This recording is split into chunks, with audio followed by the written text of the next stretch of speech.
On today's Locked On Hawkeyes podcast, we take a look at the bye week. Iowa was off this weekend. What did we learn? Oh, a whole heck of a lot. Backyard football and a whole lot of other quotes from Brian Ferentz last week. We'll talk about the embattled Hawkeye offensive coordinator and what's the upside. A famous quote that might be known in a long time in Hawkeye circles. We'll do that. And of course, get ready for Ohio State. It's Hawkeyes Buckeyes this week, all coming up on today's Locked On Hawkeyes podcast. Our Locked On Hawkeyes, your daily podcast on the Iowa Hawkeyes. Part of the Locked On Podcast Network, your team every day.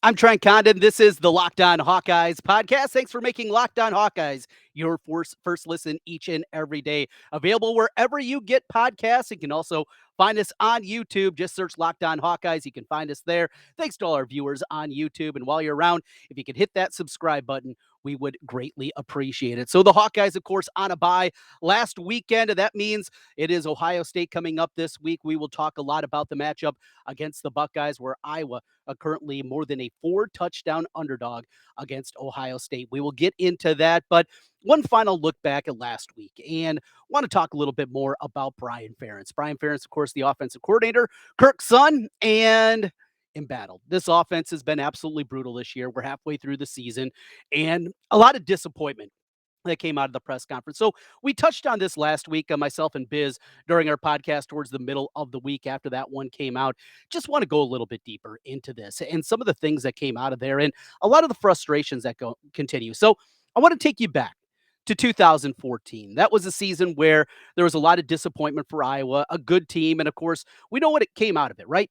After that, 2015, the undefeated regular season, the first run to the Big Ten championship game, where Iowa lost that heartbreaker against Michigan State, and of course went on to the Rose Bowl that season. But during 2014, the ups and downs of that season, and like this one, there were a lot of question marks, certainly about the quarterback position. That was one of the big similarities. The Hawkeyes finished that year 7-5 in the regular season. They go and take on Tennessee in the Gator Bowl and just get absolutely blitzkrieged in that game against Tennessee. One of the uglier games of the Kirk Ferentz tenure. But throughout the course of that year, a lot of the same things came up. First of all, that was before this season. That was the first time that Iowa lost a game to Iowa State. Iowa had run off, of course, 6 straight wins in that series and had dominated at different times, but always found a way to get a win. We know this year that was not the case. 10-7, even with short fields, even with 2 block punts, Iowa could only score 1 touchdown on the first drive of the game, and that was not enough as they fell 10-7 to Iowa State. They lost that season to ISU. Also, later on that season, the wheels started to come off a little bit. They lost to Maryland, frustrating game, 38-31. They get blown out at Minnesota, 51-14. Maybe something we're going to see similarities to. But the biggest one was at the end of the season is Iowa falls in overtime to Nebraska. Speaking of Nebraska, also the last time that the Cornhuskers beat the Hawkeyes was back in 2014. And after the game, Kirk Ferentz, the Hawkeye head coach, had a press conference. It was divisive. It was some arrogance that we've talked about in the past that tends to pop up from time to time with Kirk. And we saw the same things there, where during that, Kirk Ferentz, he was left and said, "That's football." It's a quote that has lingered around the program now over the last 8 seasons. And when something goes bad, people will bring that up again and just say, well, that's football. And not in a positive way, in a very flippant way. The frustration that certainly came out of that one, that lingered for a long time. Now, 2015 obviously cured a lot of those ills, and people certainly changed their perspective on things, but it was ugly. And this Iowa football season is certainly as ugly as we've seen since 2014. Has there been frustration? Absolutely. My most frustrating thing over the last 5 years, great getting back to Indianapolis that year, winning the division title, but it feels like there could have been more. And there could have been more if you had a competent offensive coordinator. We've talked about the numbers. They are nothing short of brutal. Brian Ferentz is an offensive coordinator. He's bad. He's bad at his job. And there's no way to slice this at this point. What's Iowa's identity the last 6 years? Well, we know what it's supposed to be, right? Physical football, running the ball. Those are the things that is supposed to be Iowa football, but that's not been the case. The 2015 team that had that undefeated regular season, they won the Joe Moore Award. That is given out in college football to the best offensive line group in college football. It was an absolute joke. It really was. That was, well, Joe Moore being a mentor of Kirk Ferentz. I think that had a lot to do with it. But you couple that with when you look through and you go down what they were as a season, that was not the best offensive line in college football. That was a favor, if you will, maybe being thrown in there. So you got that part of it. But you go through and you look at this group and you look what Brian has done as a coordinator. And one thing that really does continue to bother me is people say, well, it's just Kirk's offense. Nothing's going to change. I understand. There are fundamentals of Kirk Ferentz that is not going to change. He is not going to evolve. He's not going to adapt. We'll talk about that obviously a little bit more as we'll take a look back at the week that was in college football and some of the things. But there's a quote that continues to linger. And I put out a couple of quotes over the last couple of days on Twitter, a couple of tweets, and there has been a couple of things that continue to just linger. What's the upside? So the question was pondered and it was brought up a lot about the quarterback position. And we have seen through 6 games, Spencer Petras be statistically the worst quarterback in college football this year. After the first 2 games, after the loss to Iowa State, Kirk mentioned that he wanted to see what this offense looked like when he got a fair shake, right? Didn't have the full complement of the offensive line. That was still coming together. It was very young. And of course, the wide receiver question that lingered. Okay. Well, he's had that. He has had that now. Is it great? No, he has not had Keegan Johnson outside of a few snaps, 15 snaps against Nevada, and that's it, his most talented wide receiver. But he's had guys out there. These are guys that you recruited. These are the guys that you brought in. These are the guys that you decided we're good after Charlie Jones left and did not look at the transfer portal. This is what you put on the field. This is what you recruited, and this is what you get. A fair shake. He's gotten a fair shake now. And you have a backup quarterback. Go back and watch the Minnesota game from a year ago. Just make one play, watch one play. The one play being what turned out to be the game winner in a throw to Charlie Jones that Alex Padilla made. He rolls right in the pocket, steps up, fires the football down the field. Yes, down the field. It's a touchdown. Iowa wins the football game against the Gophers. Spencer Petras make that play? No, he doesn't. You have a backup quarterback that is competent. You have a backup quarterback that has done things at the Big Ten level. A Big Ten quarterback that has won games for you. Alex Padilla is not great. Drops were a problem for him last year. Statistically, you look at the profile, it's not great, but he can move around. And to respond to a question with what's the upside, here's the upside. You're not the worst offense in college football. Again, after a week here, they are still the worst offense in college football. It's not even close.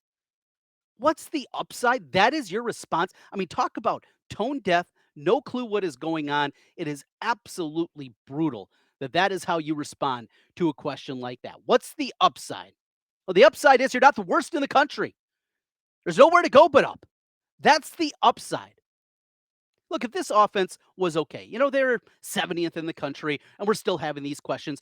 I understand the way that I was built, complementary football. Yes, you can make that argument. But when you're the worst in college football and your response is, what's the upside? Tone deaf, but shouldn't come as a surprise to Brian Ferentz.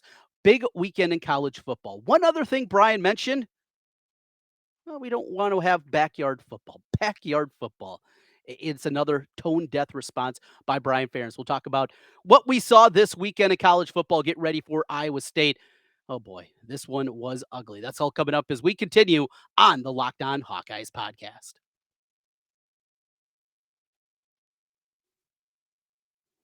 The numbers don't lie. In the last decade, over 4 million people have chosen SimpliSafe home security to protect their home. You don't earn the trust of that many people without doing something right. At SimpliSafe, your safety is the only thing that matters. I know because I use SimpliSafe in my own home. They protect you with cutting-edge technology powered by 24/7 professional monitoring agents who always have your back. Here's why I love it. Security cameras in the front. Got the front doorbell. People coming up. You got salespeople. You got all kinds of goofy people.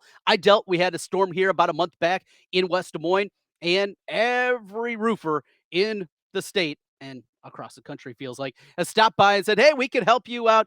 You know what? We can weed those people away. I got my own company. I'm good to go.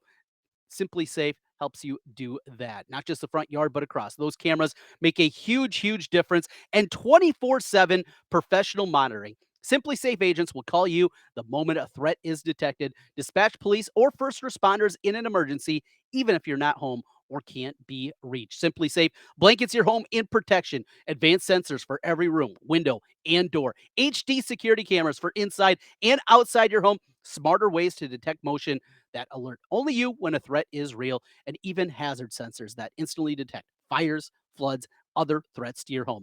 Customize the perfect system for your home in just a few minutes. Go to simplysafe.com/lockedoncollege. Save 20% on your Simply Safe security system when you sign up for an interactive monitoring plan and get your first month free. Visit simplysafe.com/lockedoncollege to learn more. There's no safe like Simply Safe. Trent Condon back with you on the Locked On Hawkeyes podcast. Brian Ferentz, of course, at the forefront of the news, the embattled offensive coordinator for the Hawkeyes, and a week off, yet that continues to dominate the conversation. It's Ohio State this week. We'll finish up with that and a quick look ahead to the Buckeyes coming up on Saturday, 11 o'clock Central kick. That'll be the big noon kickoff. So, one other quote that really bothered me for Brian Ferentz over the weekend, and that was what Brian had to say about backyard football. Backyard football. So look across college football this weekend. Of course, the biggest story of the weekend was Alabama against Tennessee. Hendon Hooker making plays. He was a guy that I campaigned for to Iowa get involved with. He was a guy that at least had an Iowa offer coming out of high school as he was leaving Virginia Tech. Of course, he ended up at Tennessee, and good for him because his team is ranked in the top 5 of the country and getting #1 votes coming up this week. You see him moving around and making plays. You watch that game, you see Bryce Young moving around and making plays. You watch NFL Sunday, the big game of the weekend, Sunday afternoon. Bills, Chiefs. You see Patrick Mahomes, Josh Allen moving around, making plays. Backyard football. Come on. Backyard football.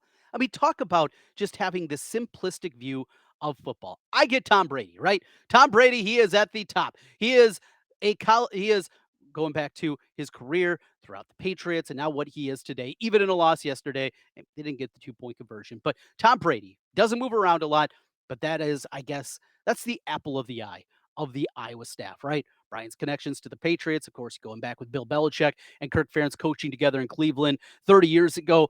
All those things make a whole lot of sense. But backyard football, to think that that's backyard football, to have a guy with some mobility, that's not an absolute statue in the pocket, a guy that can actually move around and make some plays. And not only that, but can move around in the pocket. It's not just about a guy that can scramble out and make plays with his feet and pick up 7 yards and do those kind of things. It's not just that. It's an ability where Spencer Petras, because of his lack of mobility and his lack of athleticism, he's a guy that just can't move in the pocket or has no ability to do that because he hasn't been coached up, because you have a meathead offensive line coach that knows nothing about quarterbacks that is now your quarterback coach, as I would double down this year. To call it backyard football, it is just so simplistic. It is this view of football that is so outdated, so antiquated. It makes absolutely no sense. But that's what we have right now. The numbers, well, they don't lie. We talked about that with Simply Safe, and the numbers don't lie here. Statistically, what this Iowa football offense is, not just this year, but going back, look at the numbers in the past. Look at what it was under Ken O'Keefe. Look at what it was under Greg Davis. I was no Greg Davis fan, and I knew from the get-go, that first game in Soldier Field against Northern Illinois, said to the guys we were with and the couple that we were watching the game with, I said, half in, I already hate the Greg Davis offense. It didn't take a whole lot to understand that his horizontal passing scheme, coupled with the zone blocking scheme of Iowa, wasn't going to be a great marriage by any means. And the hope that it was going to improve from what we saw under Ken O'Keefe, that was dead on arrival. It got okay. There was a possibility. And how did that get at its highest level? Oh, yeah. He had a quarterback that could move around. They had a quarterback that could make plays with his feet, and C.J. Beathard. Now, we know by the end of the career of C.J. Beathard, as the injury started to mount up for him, that he was not the same quarterback, and physically, he was not the same guy with his feet. But at minimum, he could make plays with his feet. Helicoptering in the end zone against Indiana. Those plays that continue to step out. About the play backed up in their own end zone against Iowa State. Without that play, they don't win that football game, I don't think, against the Cyclones. Making plays with your feet. Backyard football. I mean, come on, Brian. You got to give your head a shake here. This is just absolutely simplistic thinking. And you look around college football, you look around the NFL, you look at the quarterbacks that play at the highest level right now. That is not to say Alex Padilla is any of these guys, because he's not. But some kind of mobility. You have to have it. and Iowa refuses. 6 games, one quarterback has taken every snap with the worst offense in college football. It's absolutely unthinkable, yet here we are at this spot. They doubled down on themselves this year, and doubling down has not worked out very, very well. As we continue here on the Locked On Hawkeyes podcast, we take a look forward. It's Ohio State this week. The Buckeyes also idle this week. They'll be coming in off a bye.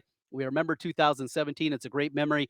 55-24, and one of the craziest nights in Kinnick Stadium history as Iowa demolished the Buckeyes in that one. This one has no chance to be the same. The offense is not close. The defense, they're going to have to score a whole lot to even have a chance in this football game to keep it within 4 touchdowns. That is the point spread. 4 touchdowns. That is how much I was an underdog about. We'll talk about that as we continue here. This is the Locked On Hawkeyes podcast. BetOnline is your number one source for football betting information this season. Find all the latest player developments, team matchups, news, podcasts, and in-depth articles and analysis on every game you can find. As always, BetOnline remains your continued source for your sports wagering information with live betting, up-to-the-minute scores for every sport out there. The easiest and fastest way to check in on your favorite games and events, including baseball, with the playoffs upon us as we get close to the CSs. Coming up tonight, we got a Game 5 with Cleveland and the Yankees. That should be fun.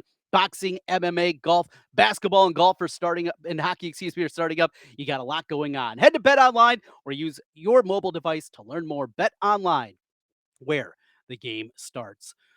Trent Condon with you as we wrap up on the Locked On Hawkeyes podcast. So as we finish here today, a couple of things. Looking ahead to Ohio State. So I put this tweet out and gained a lot of traction yesterday as the point spreads were starting to come out. So Iowa right now, they are a 28.5, 29-point underdog, depending on where you're shopping. Of course, the Hawkeyes, it has not been pretty at this point, and you understand that number. So first of all, the look-ahead line this summer. 2 places that I really respect put out lines during the summertime. They call them their games of the year. One of them is at the South Point Casino in Las Vegas. My buddy Chris Andrews, the sportsbook director there, and Chris put that number out at 21 this summer. Iowa, a 21-point underdog against Ohio State. And I showed you how good Ohio State was going to be, but some questions about the Iowa team coming into the year. 21, a big number against anybody in the way that Iowa is built. But that was the number.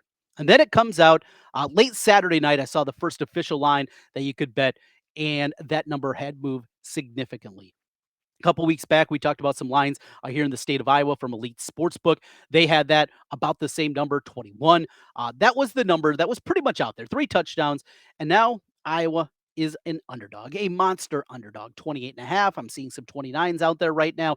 Just a huge, huge number in this football game.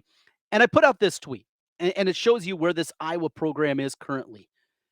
Iowa will be the largest underdog it has been since 2000, coming up this Saturday at Ohio State. The last time Iowa was a greater than 4 touchdown underdog was September of 2000. That would be year number 2 of the Kirk Ferentz regime, when the Hawkeyes were a 41.5-point underdog against Nebraska. That was in the program, was of course still growing, building. Year 2, we saw some positive signs by the end of that season and gave us hope going forward.